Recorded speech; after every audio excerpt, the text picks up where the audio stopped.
Sahabat setia Gewori yang dikasihi Tuhan, Shalom. Hari ini adalah Jumat 2 Februari 2024, Jumat pertama di bulan Februari.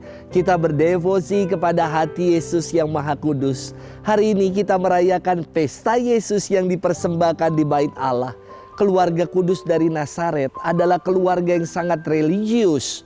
Sebagai orang Yahudi, Yusuf dan Bunda Maria mempersembahkan ke anak Yesus sebagai ungkapan ketaatan iman mereka kepada Allah. Mereka yakin bahwa Yesus adalah milik Allah, karena itu harus dipersembahkan kepada Allah. Peran Bunda Maria dan Santo Yusuf dalam peristiwa ini luar biasa. Mereka menanamkan tradisi keagamaan sejak dini kepada anaknya, yakni Yesus. Kalau anak perlu diperkenalkan, diberi teladan, dan diajarkan hukum Tuhan sedari awal. Kedua, dengan menyunatkan, menamai, menguduskan, dan mempersembahkan Yesus di Bait Allah, Yesus dimaklumkan sebagai anak yang sah, yang legal menurut hukum Taurat. Hari ini kita akan bersama-sama merenungkan firman Tuhan yang diambil dari Injil Lukas 2 ayat 22 sampai dengan 40. Kita siapkan hati kita. Haleluya,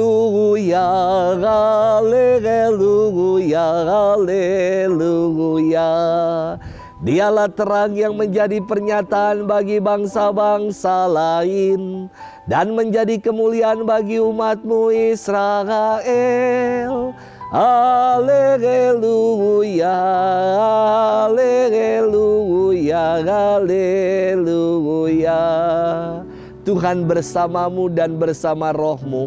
Inilah Injil suci menurut Lukas. Dimuliakanlah Tuhan. Ketika genap waktu pentahiran menurut hukum Taurat Musa, Maria dan Yusuf membawa anak Yesus ke Yerusalem untuk menyerahkannya kepada Tuhan, seperti ada tertulis dalam hukum Tuhan. Semua anak laki-laki sulung harus dikuduskan bagi Allah. Juga mereka datang untuk mempersembahkan kurban menurut apa yang difirmankan dalam hukum Tuhan, yaitu sepasang burung tekukur atau 2 ekor anak burung merpati. Waktu itu adalah di Yerusalem seorang bernama Simeon.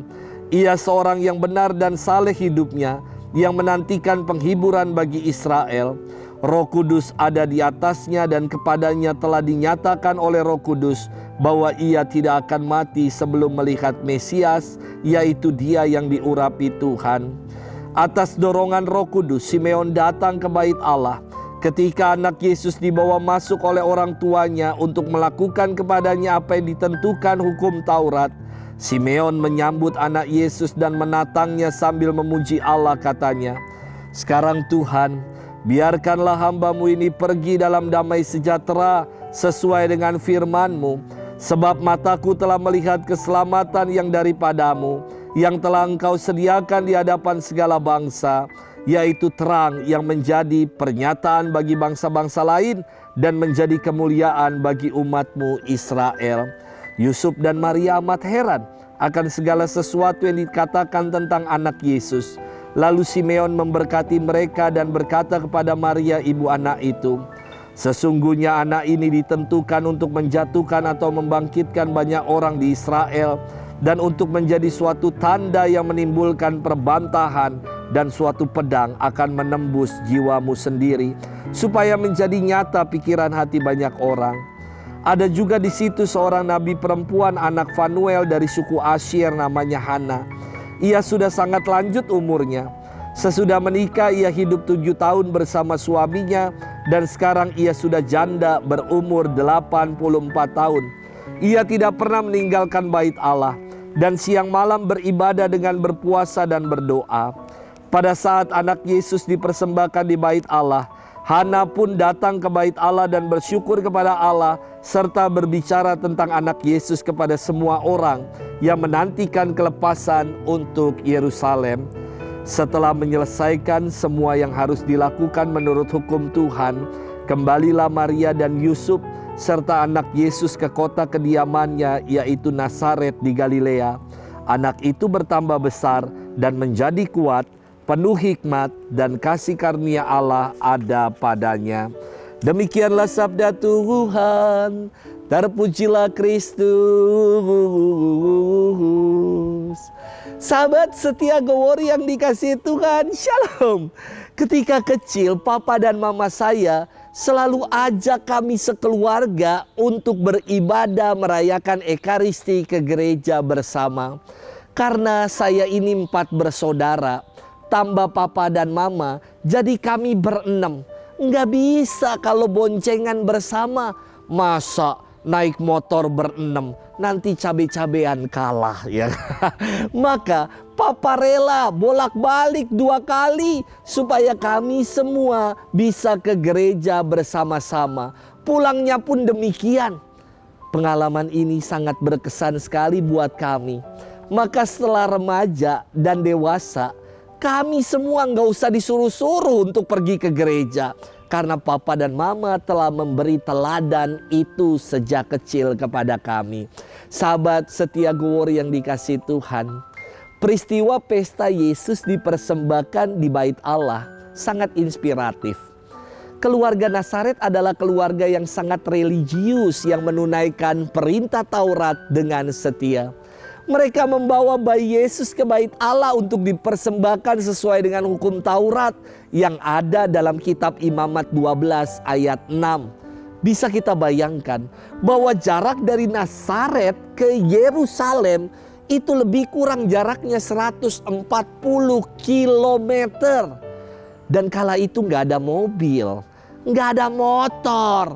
Mereka harus berjalan kaki dan menunggangi keledai. Jalan yang begitu jauh ditempuh dengan bawa-bawa baby pasti sesuatu yang merepotkan dan menyulitkan. Namun ini semua dibuat oleh Bapak Yusuf dan Bunda Maria sebagai ungkapan cintanya akan Allah dan ungkapan cintanya atas hukum Tuhan. Di zaman milenial ini, terkadang orang tua karena alasan sibuk menyerahkan pendidikan iman, pendidikan anaknya pada kurikulum di sekolah, kepada para pendamping dan para katekis di gereja.